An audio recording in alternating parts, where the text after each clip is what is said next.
kebenaran yang disampaikan dapat dipahami, dimengerti oleh jemaat yang ada, dan oleh pertolongan Roh Kudus kami dimampukan untuk melakukannya. Diberkati semua sidang jemaat yang ada yang sudah hadir dengan kebenaran firman-Mu yang merdekakan kami.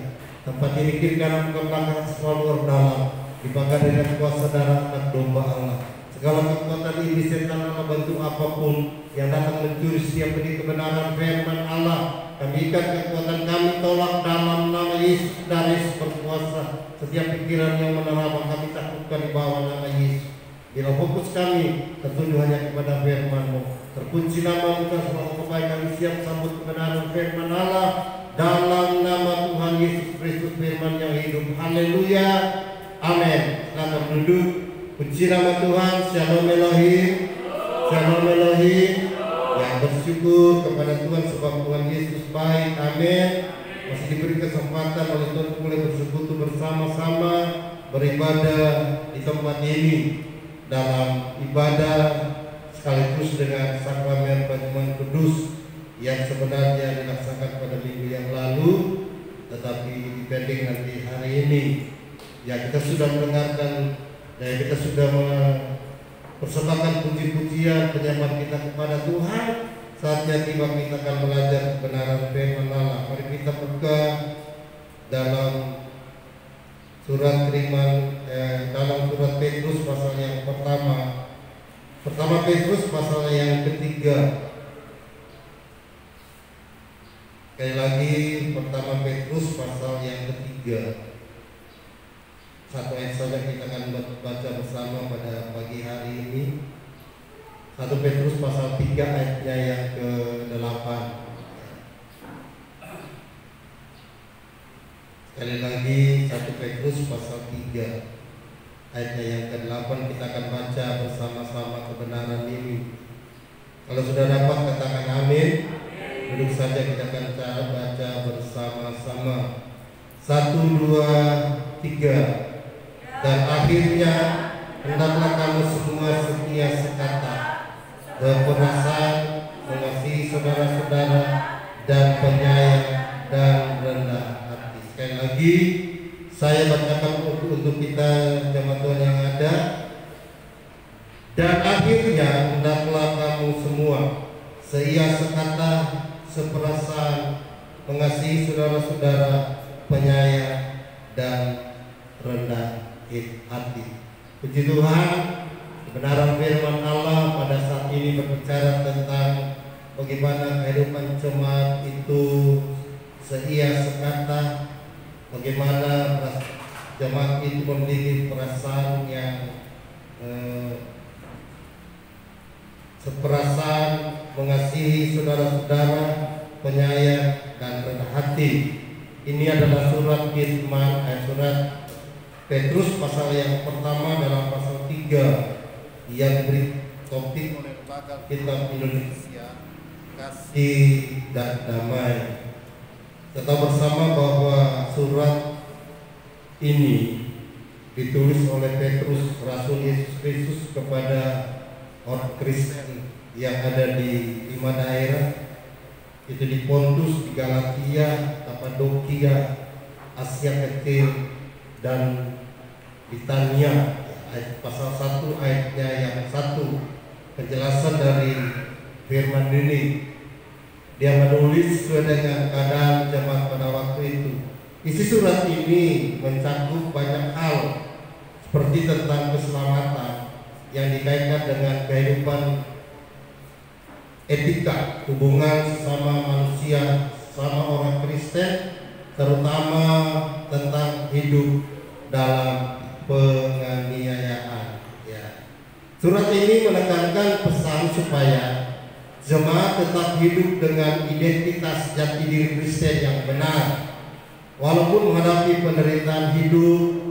Penderitaan ini terjadi pada zaman Kaisar Nero di Roma, di mana pada tahun 64 Masehi, dan dari gerakan dari Roma ini dilaksanakan gerakan anti Kristen sampai ke daerah-daerah yang lain, termasuk kepada daerah yang telah disebutkan tadi, ke 54 tadi. Ya, karena itu Petrus sangat terbeban dengan keadaan jemaat yang ada. Dia menuliskan surat ini untuk menyatakan bahwa dampak dari penindasan yang bisa menyebar dari Roma ke 5 daerah akan membawa dampak yang negatif bagi pengikut pada waktu itu. Di antara penjelasan tentang penderitaan hidup karena pengenaian dalam 1 ayat 18 sampai 25, terus juga berbicara tentang nasihat cara bergaul. Jadi kita berbicara tentang cara bergaul dalam masyarakat yang majemuk. Ya, sekali kita pikir bahwa gereja hanya masalah doktrin atau pengajaran, asal setia ya pada ajaran, asal kita setia pada pengajaran rasul dan doktrin, itu tidak masalah. Tapi Petrus ini supaya di samping kita mengenal pengajaran para rasul, kita juga harus bergaul dengan masyarakat yang ada. Nah, Bapak Ibu Saudaraku yang kekasih dalam Tuhan Yesus Kristus, doktrin dan pengajaran itu memang sangat penting dalam kita bergaul. Itulah sebabnya Rasul Paulus ingin menjelaskan surat ini, menekankan kepada jemaat yang ada bahwa kehidupan ini tidak lepas dari kehidupan orang banyak. Amin, saudara. Apalagi di dalamnya kita sebagai orang yang percaya, orang yang menikmati akan kebaikan Tuhan. Itulah sebabnya dalam pembacaan kita pada saat ini ada beberapa hal yang Tuhan ingin sampaikan kepada jemaat yang ada. Ayat yang ke-8 kita bersama-sama baca tadi, dan akhirnya jadi yang pertama, hendaklah kamu sehat di tengah-tengah penganiayaan, penindasan dunia yang tidak memungkinkan mereka untuk bergerak secara leluasa. Rasul Petrus menyatakan kepada jemaat yang pertama, hendaklah kamu seia sekata, kemudian seperasaan, kemudian mengasihi saudara-saudara, penyayang dan rendah hati. Karena apa? Karena ini adalah merupakan dasar yang sangat kokoh untuk membentuk jemaat itu tidak terpecah belah, membentuk jemaat itu tetap kuat di dalam masalah yang terjadi. Bapak Ibu Saudaraku yang diberkati oleh Tuhan, yang pertama Rasul Petrus menjelaskan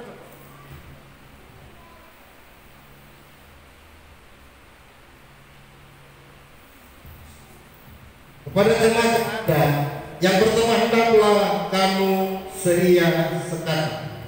Bapak Ibu Saudara yang kekasih, yang pertama yang ditekankan dalam suratnya kepada jemaat yang pertama ini dalam pasal 3 ayat 8 yang berkata, yang paling utama yang pertama dikatakan, hendaklah kamu seia sekata.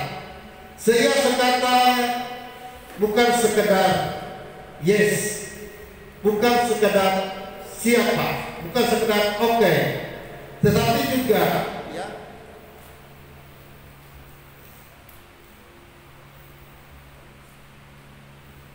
tetapi juga di dalamnya ada perbedaan. Amin, saudara. Walaupun kita bilang iya, betul, setuju, yes, bukan dalam arti suatu pertemuan, suatu kumpulan itu tidak ada perbedaan. Apalagi di gereja seperti ini.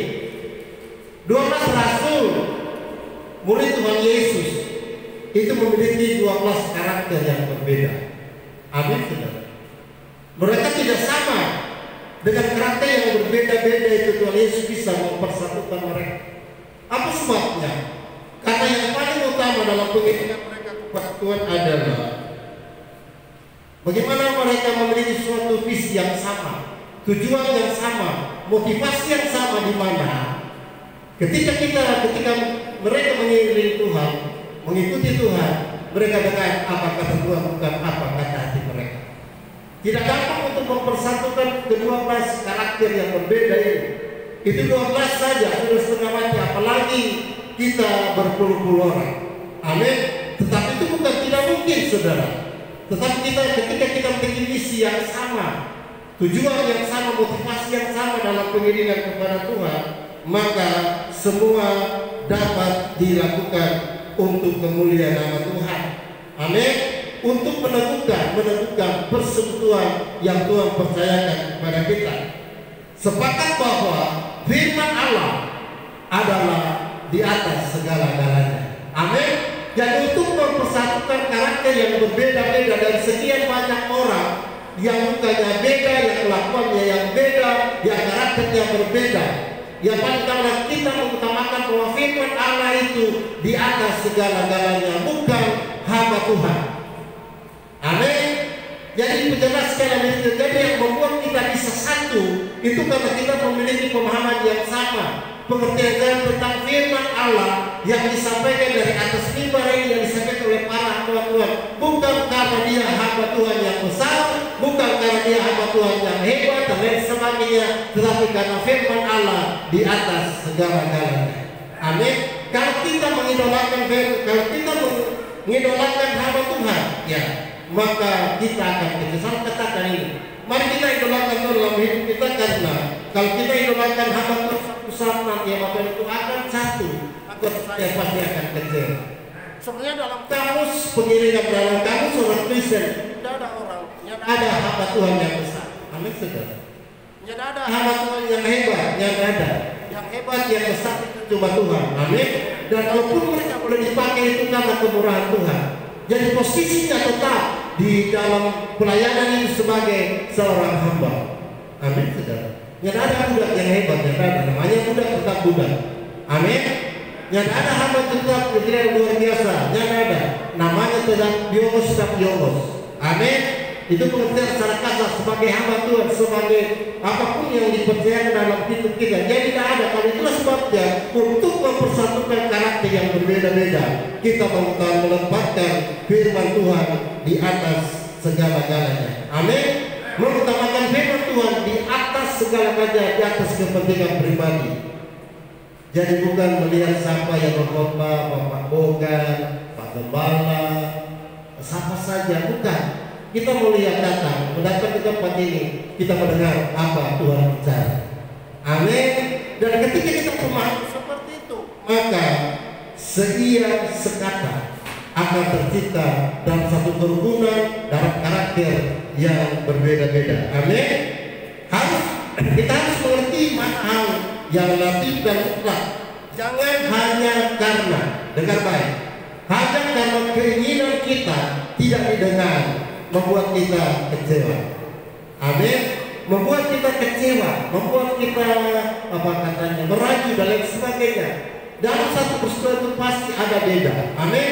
Tidak mungkin semua dalam satu gereja itu karakternya sama, pasti akan beda. Sangat-sangat bagaimana kita menyatakan kata seia kata.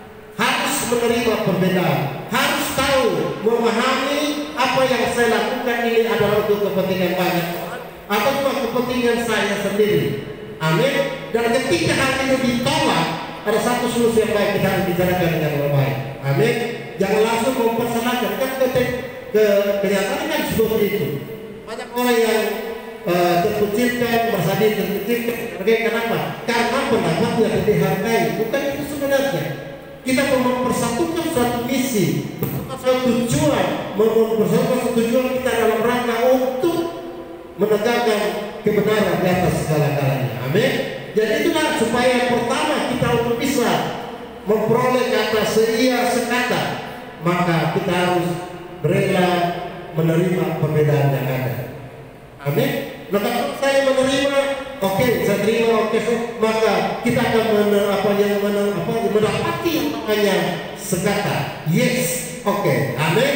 Makanya Rasul Petrus menjelaskan kepada jemaat harus seperti ini supaya kita ketika penginayaan di tengah-tengah penindasan Raja Nero pada waktu itu di zaman Roma, mereka tetap kuat karena ada seia sekata. Amin. Seia sekata, tidak pernah menganggap diri lebih dan tidak menganggap orang lain rendah. Apa yang mereka kurang kita boleh kasih, apa yang kita tidak ada dorong boleh kasih. Amin. Jadi yang pertama seia sekata. Kemudian yang kedua, lanjut saudara. Yang kedua, saling mengasihi saudara. Amin. Saling mengasihi saudara.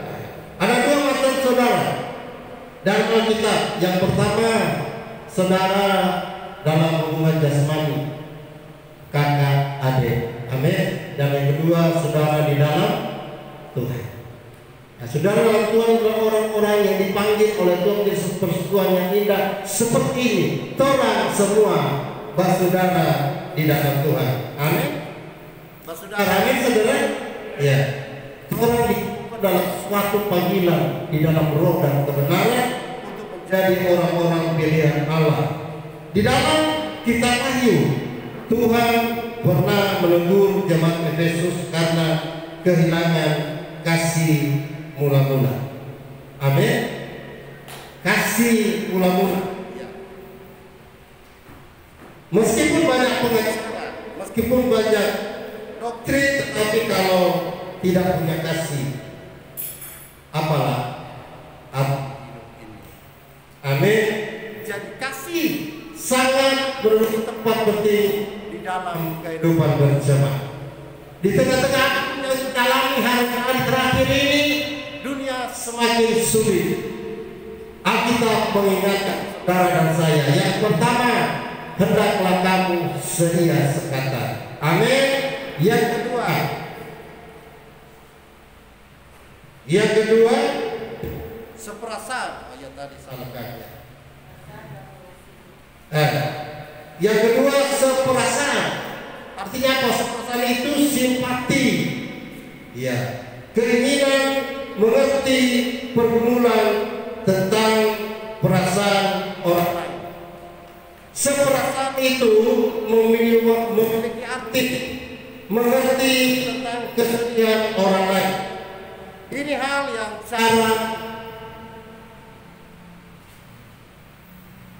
yang jarang terjadi dalam hidup kita hari-hari terakhir ini. Tentang bagaimana kita merasakan apa yang dirasakan oleh orang lain. Petrus mengingatkan kepada jemaat, harus kita seperasaan. Apa yang orang lain rasakan, kita juga rasakan. Amin. Itu kan tubuh Kristus, satu sakit, yang lain juga menderita sakit. Yang lain menderita sakit, yang lain juga merasakan kesakitan. Itu sebagai orang yang berada dalam satu persekutuan yang menggunakan nama Tuhan. Seperasaan, sedia sekata, seperasaan, menanggung beban orang lain. Bagaimana itu seperasaan? Orang yang seperasaan akan melihat situasi dan kondisi kehidupan saudara-saudaranya di dalam Tuhan. Amin. Tidak terfokus kepada kehidupan yang pribadi. Sibuk dengan kerja, sibuk dengan makan kita, sibuk dengan berdoa, itu juga baik. Tetapi yang kita mengingatkan kepada kita supaya kita memiliki perasaan kepada orang lain. Amin. Mungkin dalam hidup kita di dalam siapa di ikutan ini, satu minggu ini kalian di doa, kalian di gereja. Amin saudara, kita perlu telepon. Nah, itu artinya seperasaan itu bukan cuma tugas gembala, tapi tugas kita sebagai tubuh Kristus yang merasa bahwa kita adalah seperasaan di dalam Tuhan. Amin.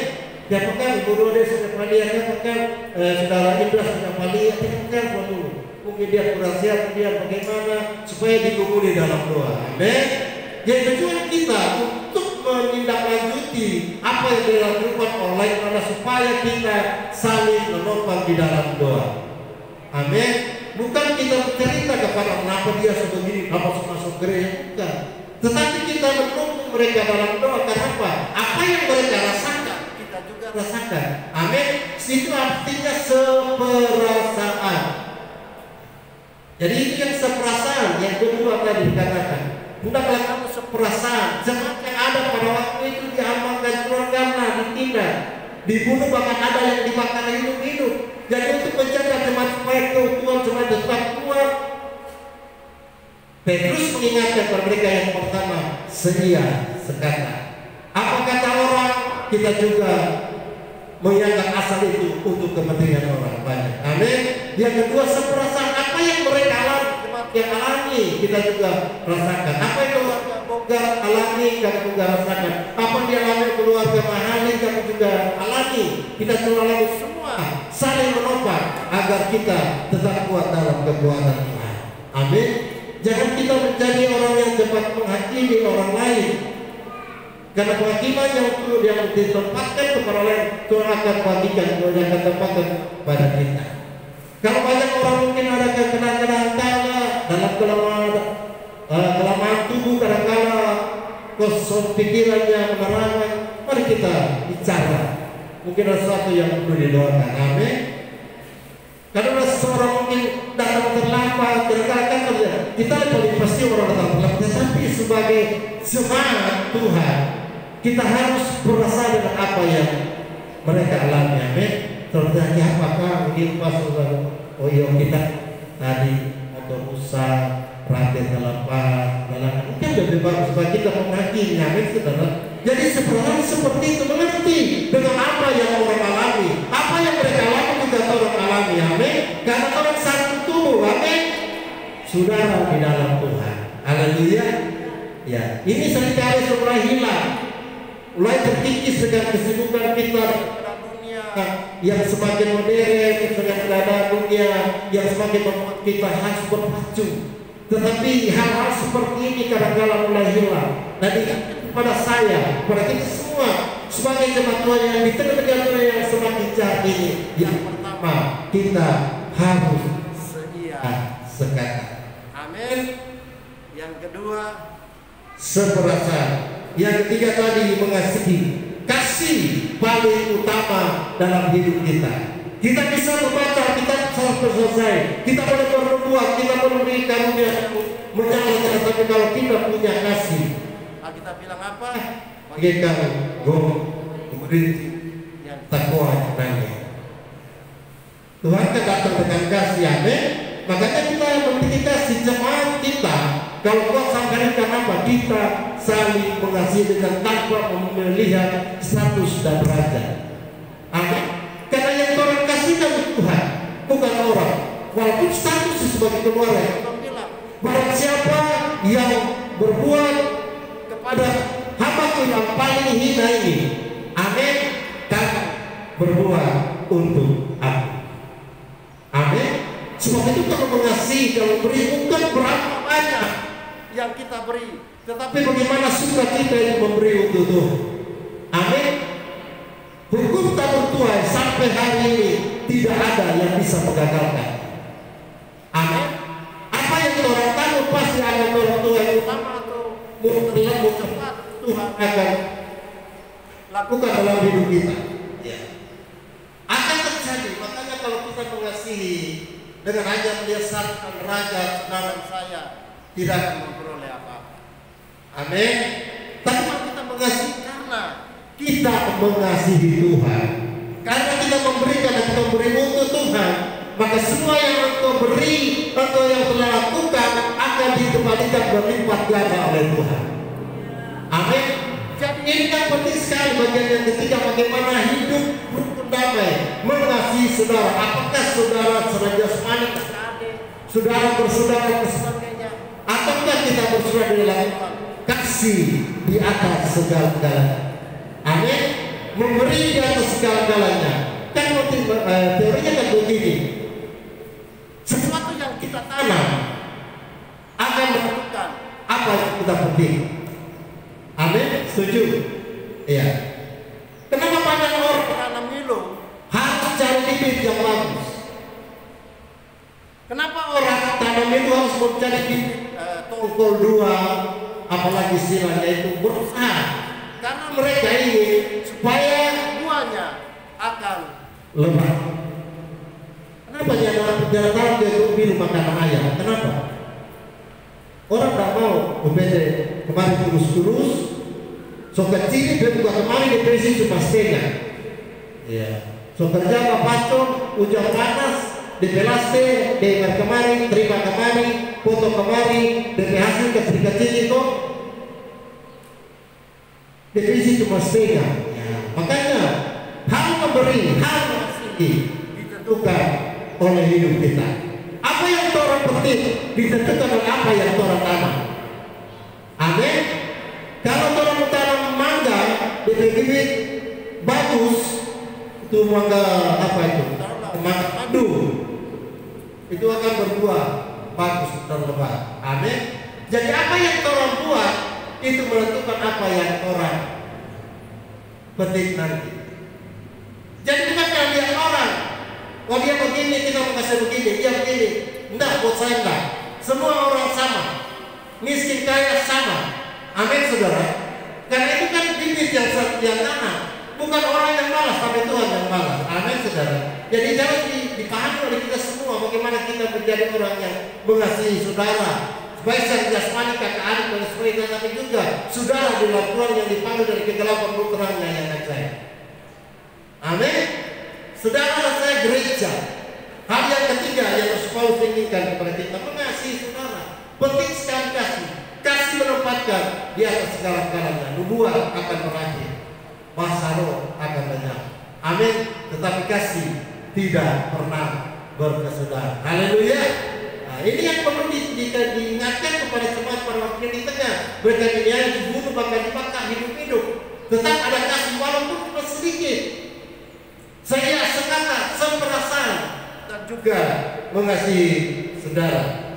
Yang ketiga, yang keempat,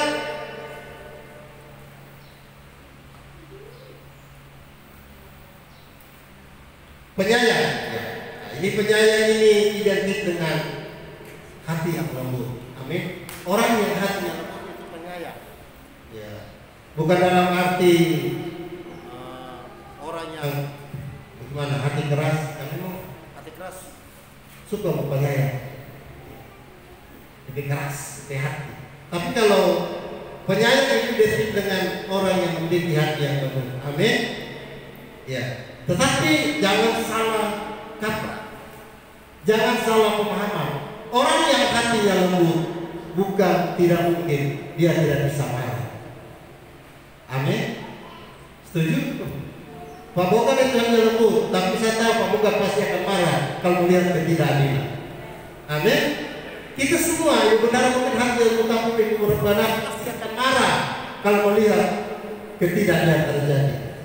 Jadi penyayang itu identik dengan hati yang lembut. Ya, hati yang lembut dalam Alkitab ada dua manusia, ada dua orang. Yang pertama siapa? Dalam Perjanjian Lama. Ya. Yang pertama Musa dalam Bilangan pasal 12 ayatnya yang ketiga. Musa memiliki hati yang lembut dari semua manusia yang ada di bumi. Bayangkan itu saudara. Tapi apakah Musa tidak pernah marah? Iya. Dia marah kenapa? Keluaran 32 ayat 15-24. Pada waktu dia turun dari bukit Moria, dia menyembah orang sedang menyembah lembu emas. Dia memiliki hati yang lembut. Alkitab mencatat di atas bumi ini tidak ada orang seperti Musa yang mempunyai hati yang lembut. Saya katakan orang yang hati lembut bukan berarti dia tidak marah. Amin. Apa dia lakukan? Lantas dia pasti dia mati, itu dua nomor. Bayangkan saudara, orang selembut hati Musa, asli dia tetap marah karena apa? Dia melihat ketidakadilan yang terjadi. Amin. Kebenaran mereka perkosa pada waktu hanya karena lembu emas. Menduakan Allah yang telah mengeluarkan mereka dari tanah Mesir. Di dalam perjalanan banyak mujizat yang terjadi. Makanya Musa marah. Selembut apa hati Musa? Dia bisa marah demikian. Mungkin saudara bisa juga orang yang memiliki hati yang tetapi itu juga tidak berdosa kalau Anda dan saya marah.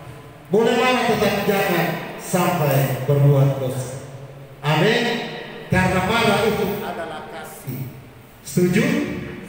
Amin. Marah itu kasih. Coba kalau ada apa bermain di situ kotoran yang kamu marah, dia bermain di situ dan terusnya dibalupa ke bawah. Orang marah karena orang mengasihi dia. Amin. Mengasihi anak-anak kita. Marah itu bukan penjahat, bukan. Marah itu kasih. Sebetulnya hati yang luar biasa bagi Musa. Alkitab mencatat di atas bumi tidak ada orang sama dengan Musa. Asito Musa marah. Kemudian di dalam Perjanjian Baru Matius 11 ayat 29, marilah kepada semua yang letih dan lesu yang beban berat. Belajarlah kepadaku sebab aku lemah lembut dan rendah hati. Manusia Yesus yang pada pelayanan Tuhan itu adalah orang yang paling lemah lembut di perjanjian baru. Dia manusia 100% juga Allah 100%, tetapi dia juga bisa marah. Amin. Matius 21 ayat 12 sampai 14. Bagaimana dia menyucikan bait Allah pada waktu rumahku adalah rumah doa, tapi menjadikan sarang penyambut. Merontak nggak Tuhan pada waktu itu? Merontak. Ya buang semua Tuhan, dia buang semua. Apakah itu salah? Tidak. Karena marah itu adalah kasih. Amin. Jadi kalau kita marah sebagai orang tua untuk anak-anak kita, anak-anak jangan selalu cepat mencap ke bapak itu terlalu penjahat. Bukan, saudara. Di balik kemarahan orang tua, di balik kemarahan orang-orang di sekitar Anda, ada sesuatu hal yang Tuhan telah persiapkan untuk anak. Amin. Jadi kalau kita marah, kita tegur, itu bukan karena kita bukan, tetapi karena ada maksud Tuhan di dalam kehidupan engkau dan saya. Amin. Jadi yang ketiga, yang keempat tadi, bagaimana jemaat Tuhan yang ada, yang disampaikan oleh Petrus adalah penyayang, yang memiliki hati yang penuh dengan kelembutan. Iya. Jadi kalau kita menegur orang, hanya dua kemungkinan. Apakah pertama dia mendengar atau tidak? Hanya dua. Di dalam kitab juga ada dua manusia yang berbeda seperti ini ketika ditegur. Iya.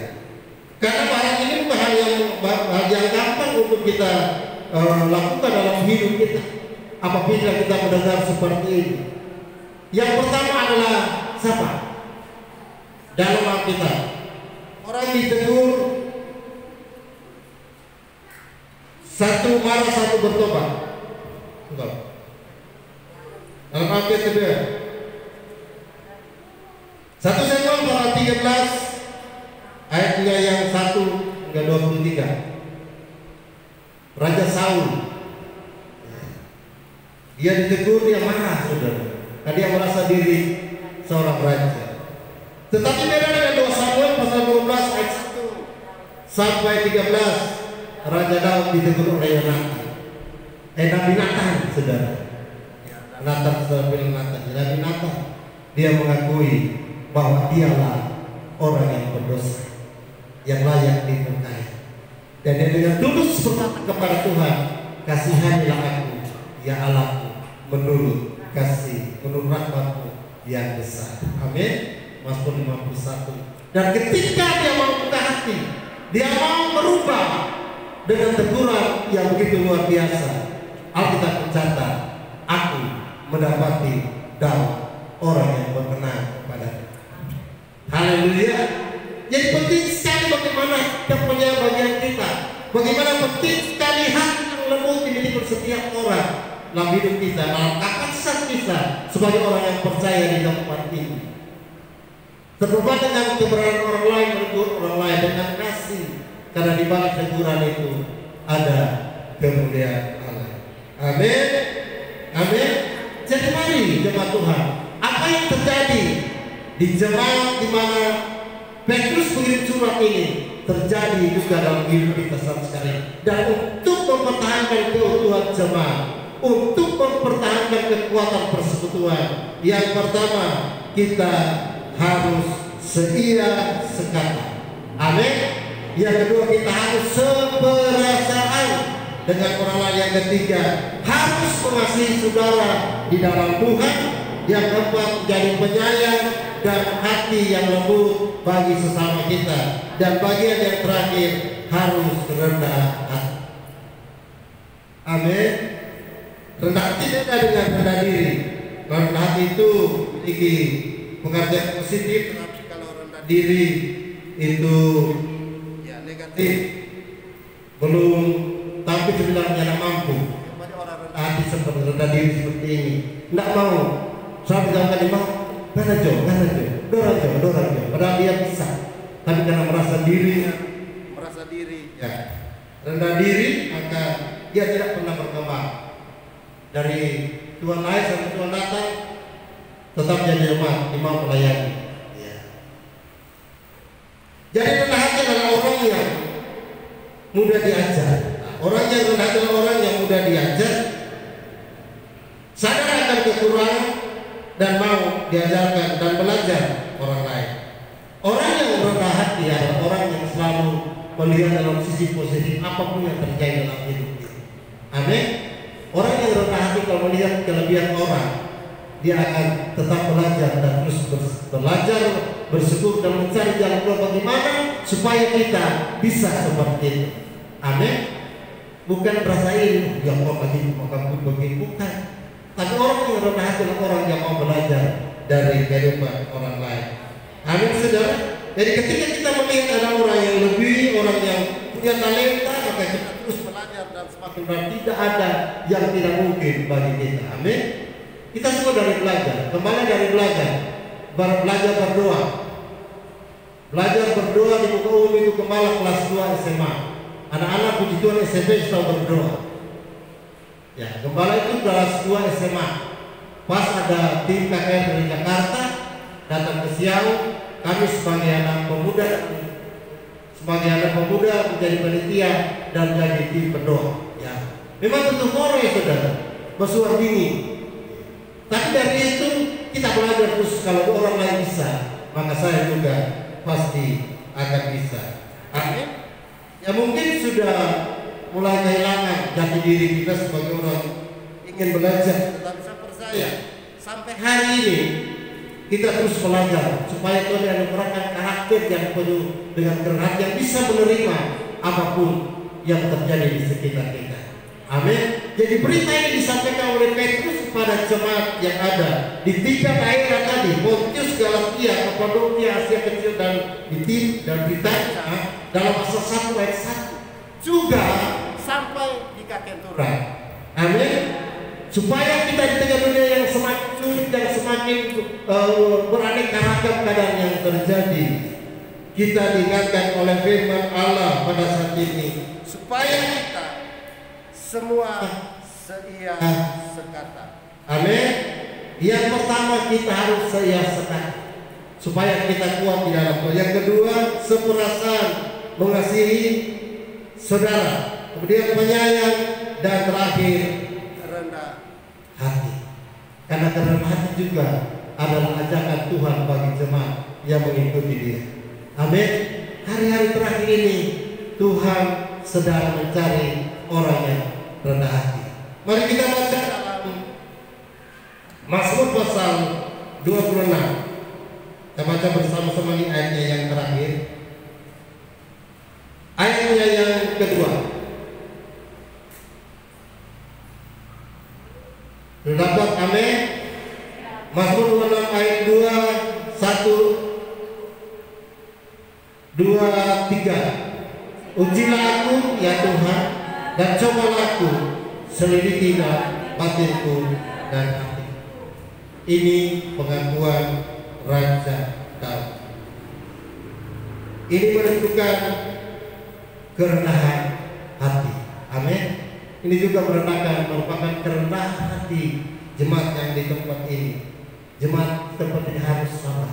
Amin. Harus taat. Ya. Memiliki kelemah lembutan untuk memberi maaf terhadap orang lain. Tidak ada manusia yang sempurna hanya Tuhan. Amin. Mungkin di antara kita pernah mengeluarkan kata yang membuat orang lain tersinggung. Amin. Mungkin di antara kita membuat orang lain terpecahkan. Dengan tidak sadar kita melakukan hal itu. Oleh sebab itu pada saat itu Tuhan ingatkan kepada kita bagian yang terakhir kebenaran firman Allah. Kita harus memiliki roh kerendahan hati, saling memberi, saling menerima, saling memaafkan satu dengan yang lain. Tuhan Yesus memberkati firman Allah yang murni ini dan beri kekuatan bagi kita untuk kita lakukan dalam kehidupan kita setiap hari. Karena sebentar kita akan masuk dalam sakramen perjamuan kudus.